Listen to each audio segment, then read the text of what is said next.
Soy docente, a través de la docencia pude conocer muchas técnicas sobre todo lo que sea artesanías, regalos personalizados.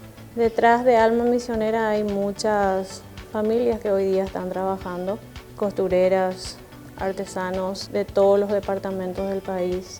Los productos ya llegaron al Japón, a Brasil, a Argentina, productos ya personalizados. Sin el crédito nivel 2 que obtuve yo personalmente, esto no iba a ser posible, porque se requiere de muchísima inversión para trabajar. O sea, esto es un sueño acariciado largamente y fue realidad. Son mis hijos los que me impulsan, porque en cuanto a educación no quiero que les falte nada. Quiero ayudarle y ser compañera de ingresos con mi marido.